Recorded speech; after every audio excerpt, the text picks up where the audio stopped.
آدھی زندگی غلط لوگوں سے امید رکھنے میں اور باقی زندگی اچھے لوگوں کا شک کرنے میں گزر جاتی ہے۔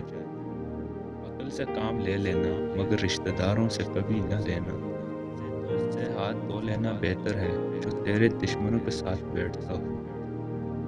ہم سے گفتگو کرنی ہے تو لہجہ نرم ہی رکھ صاحب، ہم باتوں سے ذات اور حرکتوں سے بات پہچان لیا کرتے ہیں۔ جو دل دوسروں کی تکلیف دیکھ کر بے قرار ہو جائے تو جان لو کہ اس دل میں اللہ بستا ہے۔ انسان بہت خود غرض ہے، پسند کرے تو برائی نہیں دیکھتا اور نفرت کرے تو اچھائی نہیں دیکھتا۔ برے وقت میں اکثر نسلیں پہچانی جاتی ہیں۔ اس ملک میں ایک ہی چیز کا سب سے زیادہ فائدہ اٹھایا جاتا ہے اور وہ ہے مجبوری۔ عبادت کوئی دلیل نہیں، معاملات سے پتہ چلتا ہے کہ خدا کا خوف ہے کہ نہیں۔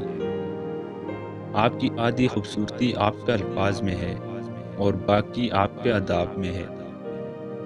ہمیشہ وہی انسان اکیلا رہ جاتا ہے جو خود سے زیادہ دوسروں کی فکر کرتا ہے، جس کا پیار مرتے دم تک نہیں بدلتا۔ اس سے ماں کہتے ہیں، اے اللہ مجھے بخش دے، مجھ پر رحم فرما، مجھے ہدایت دے، مجھے عافیت سے رکھ اور مجھے روزی عطا فرما، آمین۔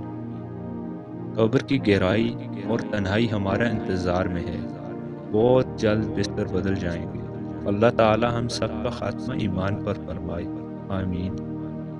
رشتہ داروں کی خوبصورتی ایک دوسرے کے بات کو برداشت کرنے میں ہے۔ بے عیب انسان تلاش کرو گے تو اکیلے رہ جاؤ گے۔